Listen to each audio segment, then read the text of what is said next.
那很多人直接就崩溃啊！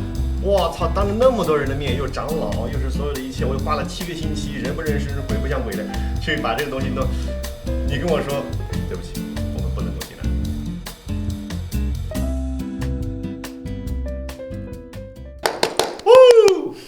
First podcast。今天我们的主题呢是一个中国留学生与美国兄弟会的故事。但是说到兄弟会呢，其实对我们来说还是比较陌生的。虽然 Christy 跟我都有留学的经历，但是呢，兄弟会的这个 culture 就只有美国有。是的。对，所以今天呢，主要还是来听 John 讲他在美国兄弟会的故事。John 之前跟我聊，他说去到美国之前呢，其实你的英语也是不太行的，对吧？但是我现在接触 John 身边的朋友，John 都说 John 是不是一个 ABC？ 我在读大一的时候，那个时候在国内，在北京，然后呢，新东方的3剑客啊，就是俞敏洪啊、王强、徐小平这3个人到我们学校进行一个出国的一个演讲吧。当天晚上我就跟我妈打电话说，我想要去 explore、去 try、去 experience different things。不一样的东西，然后我妈非常支持，她说你只要英文各方面没有问题，你就去 experience， 你就去，我就支持你。那个时候呢，其实我英文很差，因为我不觉得英文有用。那所以其实我去美国的时候，其实就是 start from scratch，就从零开始。就是很多人我们在读书也好，学习也好，他把 language 当成一个 science 来学，当成一个 engineering， 有这个 logic， 有 ins and outs， 所有的这种语法。如果这样学的话会很难，但本质上它是一个 tool。其实小孩子在刚出生的小孩，长到3岁，本质上他也是这样的一个 learning。我去 experience 就是一个非常natural like kids growing up 这样的一个 process。你当时是什么时间就加入到兄弟会的？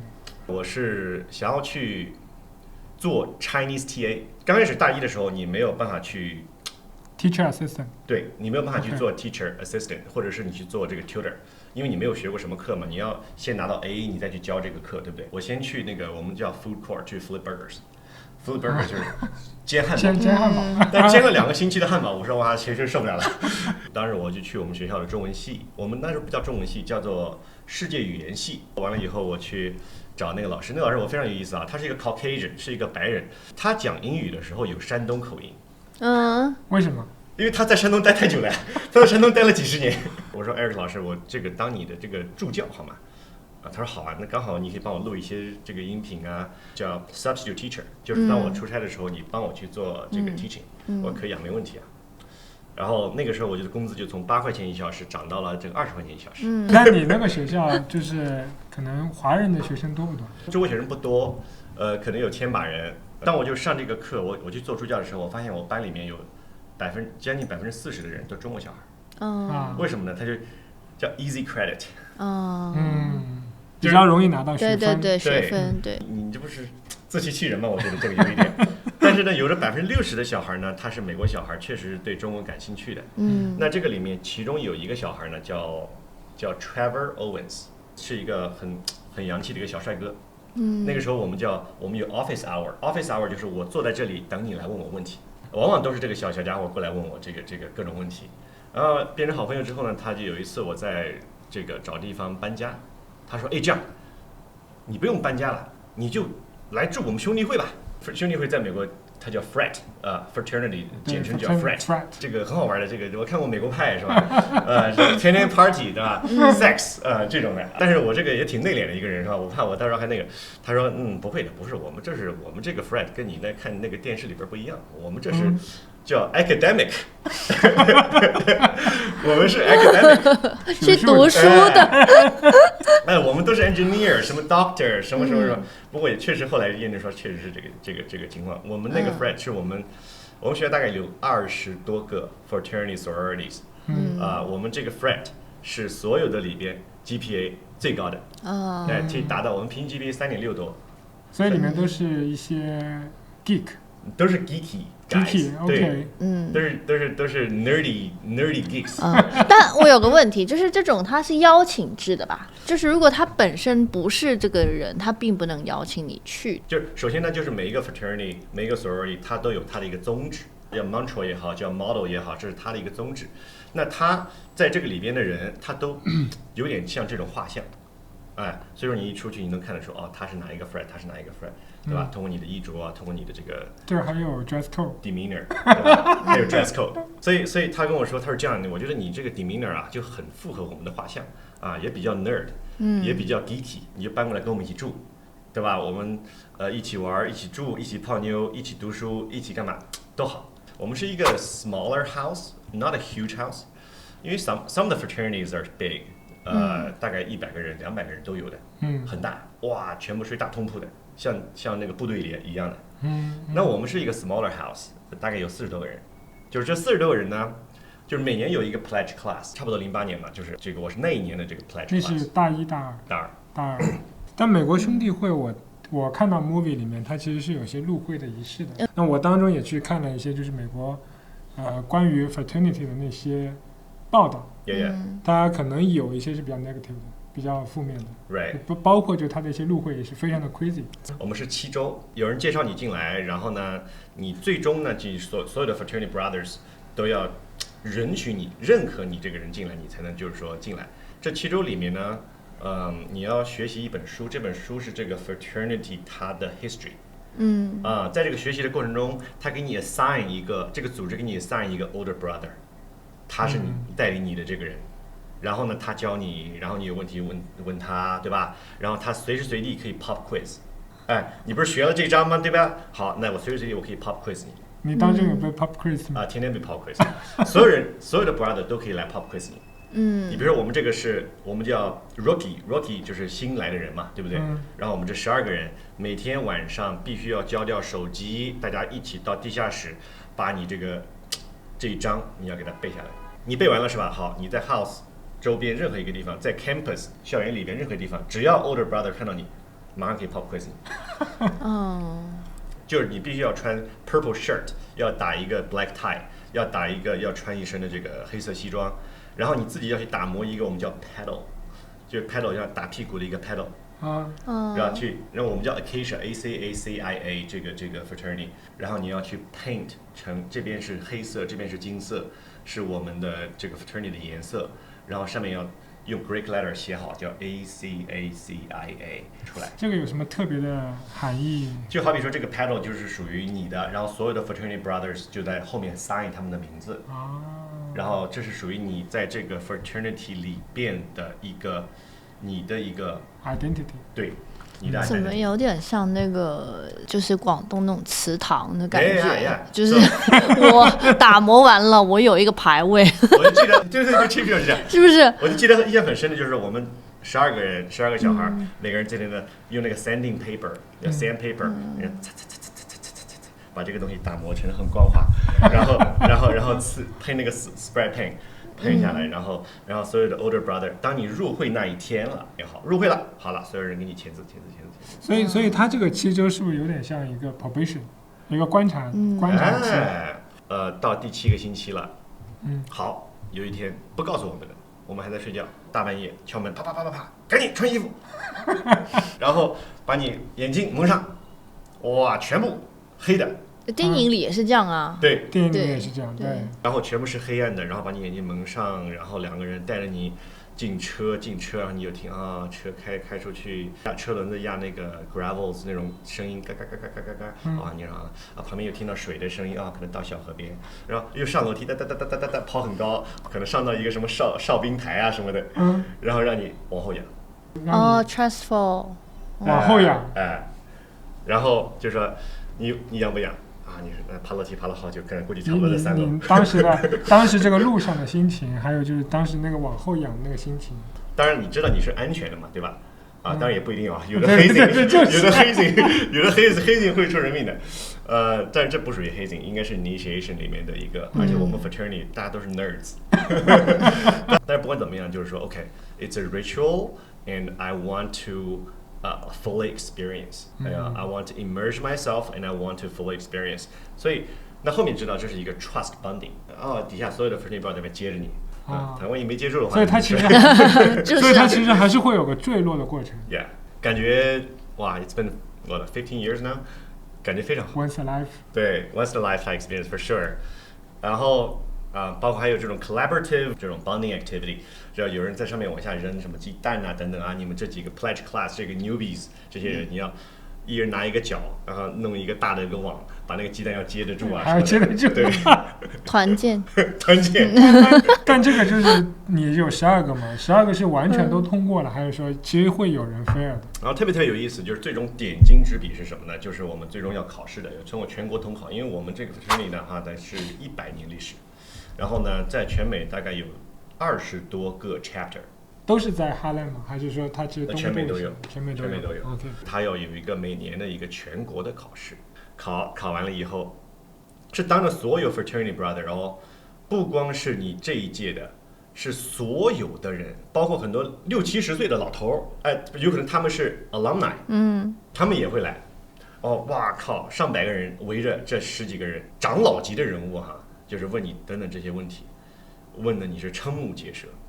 虽然背过了，但是呢，他问的问题非常的操蛋，他就是故意要把你给问的瞠目结舌，当着所有人的面，然后告诉你，哎呀，对不起，你没考及格，对不起，只能把你拉出去了，当着100多个人的面，你花了7个星期的时间那很多人直接就崩泪啊。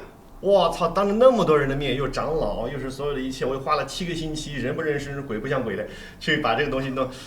你跟我说，对不起，我们不能够接纳你，把你带出门。有很多人直接就是泪奔，我操，太丢脸了。然后，当你送出去那一刹那，他一把再把你拉回来，所有的灯全亮，所有的 brother 鼓掌。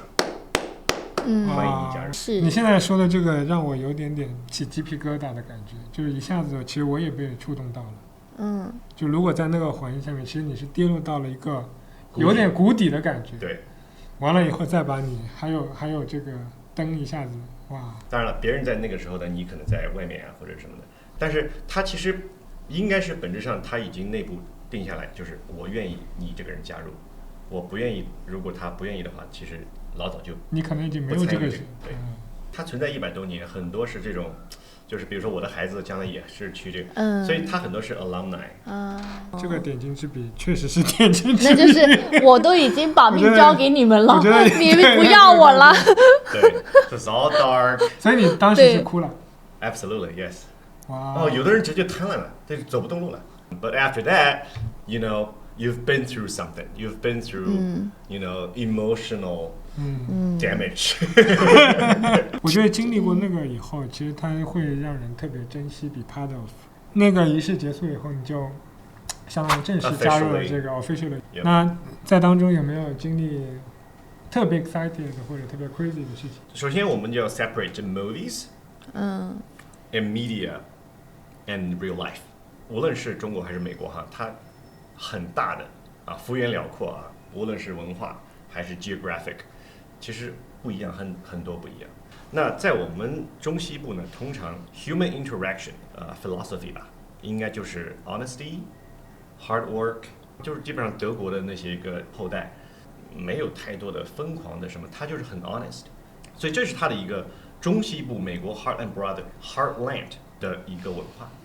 所以它其实渗透到我们的 fraternity。对于我们来说呢，其实没有太过的 crazy。Obviously we party， 还有一些跟 sorority 就是女生的姐妹会，我们跟 sorority 共同开 party 的，也有很 crazy 的，也有时候我打开门看到里面有 have sex 的，就是在一个大的 party 里面的。Most of the time 我们基本上就是 a typical Friday afternoon for us。Played card games, played board games. 其实有点像大学的社团。Right. 所以我们有一个 sun room， 我们基本上就在 sun room 里面坐那里，就是看那些美女。所以我想知道，就是说你们大学里面不同的 fraternity 会泾渭分明呢，还是其实也是会做各种联谊的？联谊倒是不多，我们希望跟美女联谊，我们希望跟 sorority 联谊。刚刚你谈到。每一个 organization 它应该都有一个自己的 ideology。我们其实很简单，我们四个词，一个叫 collaborate， 第二个 trust and respect， 最后一个就是我们就 elevate 拔高，叫做 human service。Human service 啊，就是我觉得人为人民服务。Right, yeah， 所以听起来很大哈，就是中西方的文化的差异对爱的定义。我是为什么这样说呢？因为美国人民的爱是比较广谱的，而中国的人民群众的爱呢是比较相对、比较 exclusive 的。就比如说，我妈很爱我，但是呢，我妈有可能没有像爱我一样爱我的老婆。中国式的这个爱呢，往往是比较 smaller circle， 不计回报，然后就是这个是针对可能血亲会更重一些。人情社会嘛，或者是关系社会，血亲社会吧。Right。对。但是在美国，我发现往往不是这样。你比如说，对于我来说，我认为，无论是我女朋友也好，还是我的兄弟也好，他其实不太会因为你俩的关系很好，而很多的偏袒你。他的爱以及他的 judgment 是 based on 他的 right or wrong， 而不是 based on your relationship with that person。我以前谈一个女朋友，她就是这样，她对 environment 非常非常非常的重视。我们有那种六个一厅的那种 can， 把这6个绑在一起，是有那种圆的那种一个小圆洞。那个 plastic， 把这6个一拎就拎起来的。然后我们喝完了以后，这个东西呢，我以前的女朋友她必须要把它剪掉。我说你为什么要剪掉？剪开，一个是分类，再一个她说我如果不剪开的话，有可能会 trap birds。我说怎么那么巧 ，birds 就 trap 到这个里面？No， 必须要这样。所以这是一个很小的细节哈，她的爱更多的是就是说，广谱的。他这个我觉得有点像以前我们说到的博爱，博爱，对吗？就是针对所有的，希望是可以做到完全公平统一。对，甚至我会觉得，如果说我犯罪啊，他发现我犯罪什么的，他会把我供出去的。在兄弟会里面或姐妹会里面，中国人多吗？其实 service or the things already there， 就是他不会说阻止你 international student 去 join。人家还是比较 welcome 你 international 的 student 去 join， 没有任何人把我另眼看待的。Long story short, the short answer is no。我没有看到任何一个 international student, not only Chinese, any other international， 没有看到 international student join 这个 fraternities。甚至是如果他们的英语其实是非常好的，比如说像印度的，其实他英语他也不会算 native， 对，他也不会。你觉得原因是什么呢？原因 first of all, they probably don't know。对，所以我就刚刚想说，因为你是别人邀请你加入的，他们有没有公开的这种招募的？所以这个也会有 but initiation at the beginning of each semester， 无论是社团还是什么，他也会弄一个小台子啊，什么我是Beta Sigma Pi， 我是什么什么什么，然后就讲。那基本上还是比较美国本土的小孩感兴趣。这个其实引出到后面，我做了一件事情，就是我的英文很好，我的3年以后我英文非常非常好，然后呢，我就开始可以去灵活的去使用英语，我去代课，包括后面我读研究生的时候，我去做 TA， 这个对我是很有直接的帮助的。你可以做 TA 了，你就交州内学费嘛，你就是全额奖学金嘛，是这样的。所谓的全额奖学金跟半额奖学金，其实是本质上是你交州内学费。你交州内学费呢，基本上就是比国际学费或者是州外学费，州外跟国际是一样的，要便宜60%。基本上你只要交30-40%就好了。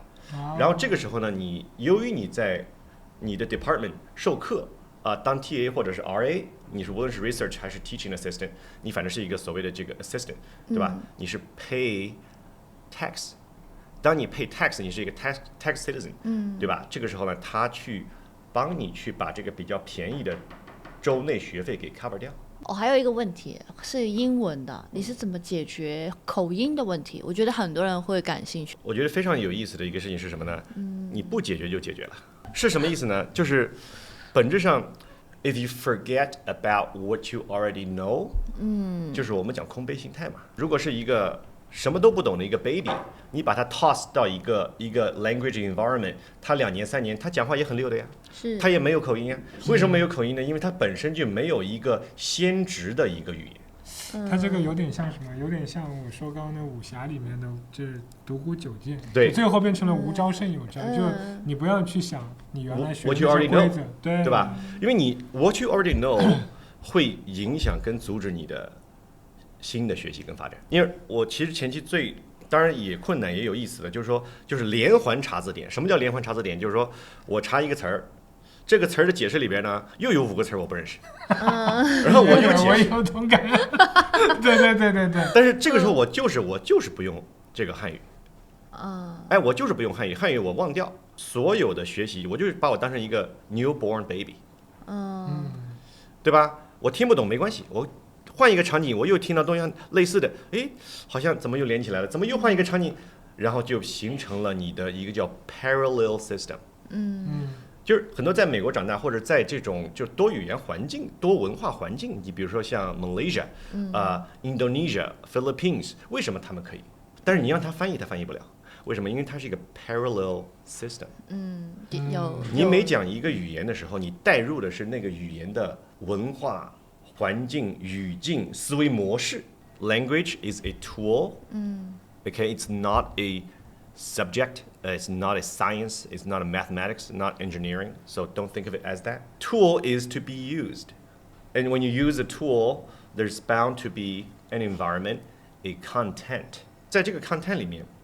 这牵扯到文化，这牵扯到 activity，这牵扯到 emotion，所以本质上它只是一个 tool， 不要把它想太怎么样。What if you make a mistake? What if you make a fool of yourself? Right? What if you're grammatically wrong or whatever? 你想太多就完蛋。我刚刚还记得你说要有趣的那个话题，就那个 sorority。Yeah, sorority. 我也想知道。That's very interesting. 所以我们的 fraternity 呢，就是在我们 campus 里面呢，就是被称之为叫 nerds. Right? If people ask you, hey, where are you from? Which fraternity are you in? You're Acacia. You tell them, I'm a Acacian. Acacia 是 Acacian. 就你那个 fraternity 的名字。Right, fraternity 名字是 Acacia 嘛，所以我们是 Acacian. 所以 people the first reaction is, oh, you're one of the smart guys. 我听到他们周五在玩 board game， 我也觉得有一点这个感觉。对啊，我也觉得。The flip side of that story is you don't get girls. As a smart guy, we figure out a way to solve that problem. 所以我们 down the road, there's a sort of sorority house, Sigma Pi. 所以跟我们很近。他们叫 Sigma Pi。怎么 Sigma Pi 听起来也是 nerdy 的 sorority？ Yeah. But yeah. 他那个因为他是 Greek culture， 所以他所有的那些名字其实都是用 Greek letters。Greek letters, yeah. 去那个的。Yeah. 所以叫 Sigma。Usually we have dinner together. 所以他 sorority 有一个 sorority house mom，一个 house mom， 他就给他们 cook dinner， 然后呢，我们就过去帮他洗碗。然后呢，我们帮他洗碗，他就给我们那个时薪，每一次给你洗碗啊，你来5个人帮我洗碗，对吧？好，第一我给你饭吃，你可以在这里跟我们 sorority girls 一起吃饭，一起共进晚餐，然后吃完饭以后呢，你把这些碗给洗了，然后每次我给你$7。So we did that. 每次我们就去5个人。你们倒是一点都不吃亏，那个人还能拿钱。Right. So like we just mingle and we'd have dinner with them. We talk over dinner. And then after that, we wash their dishes. 其中有一个很漂亮一个女孩子，她是一个 redhead， 她一个非常红的这个头发，是一个 French 的女孩，她永远跟我坐一起。But I was a little shy, right?她 always sit next to me, and but she was trying to speak Chinese to me. She was trying to learn Chinese from me. 她想要跟我单独学。But at the time, I thought she wanted just to learn Chinese, right? 但是后来我知道她是想要 hit on me。就是羞涩的 John 还没有发现自己已经被盯上了。所以那个时候这样刚好是 finals, right? During the finals, 他说：“哎呀，这样你有没有时间啊？每周啊什么跟我一起学中文？”当时我就给他下载了一个叫 Rosetta Stone 学语言的一个 app。我说：“你用这个学。”你真的很 nerdy。But yeah, that was my little story, but later, I don't want to get into dating life, but I had my fair share of multicultural exposure. 你在兄弟会待了多久时间？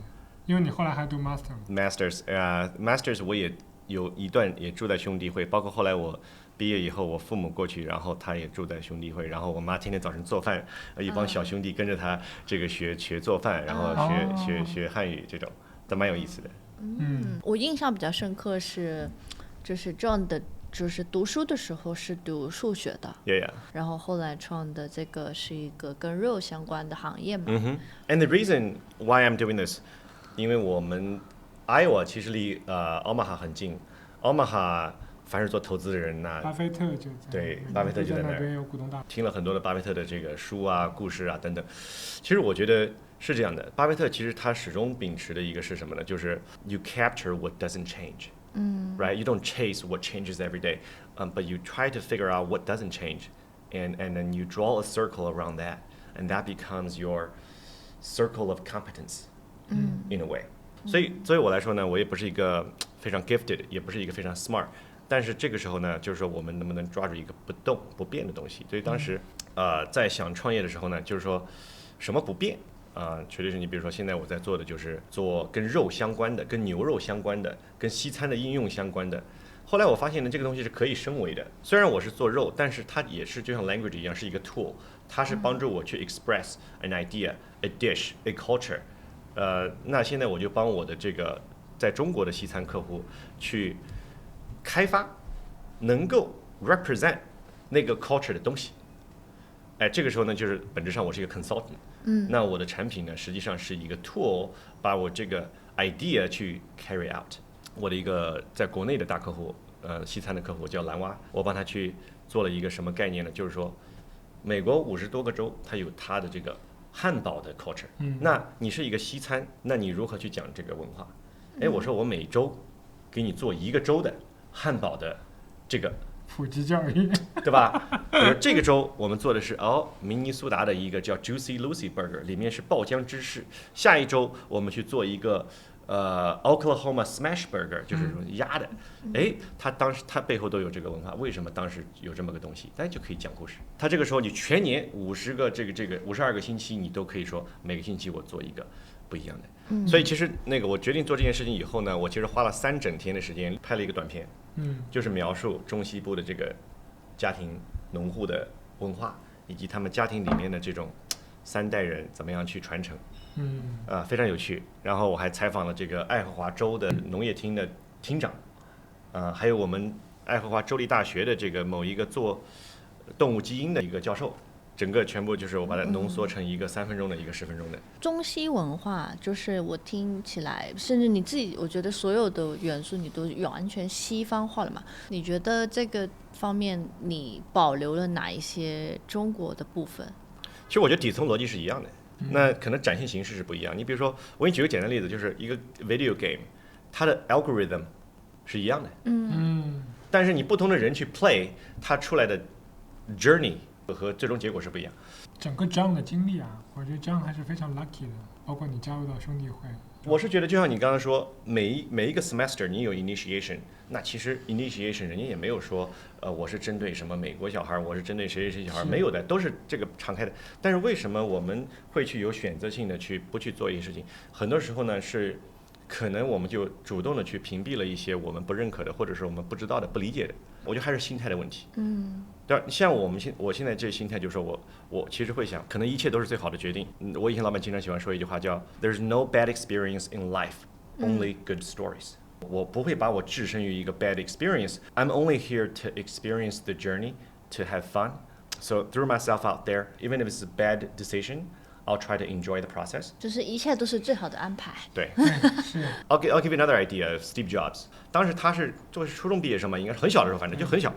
他打开黄页找到了谁呢 ？HP 的老板，1000亿级别老板，收到一个初中生电话，问他有没有某一个零部件可以借用吗？然后他说我挂了电话之后，我不仅得到了那个零部件，我还得到了一个 summer job。通过这个 summer job， 他认识了谁呢？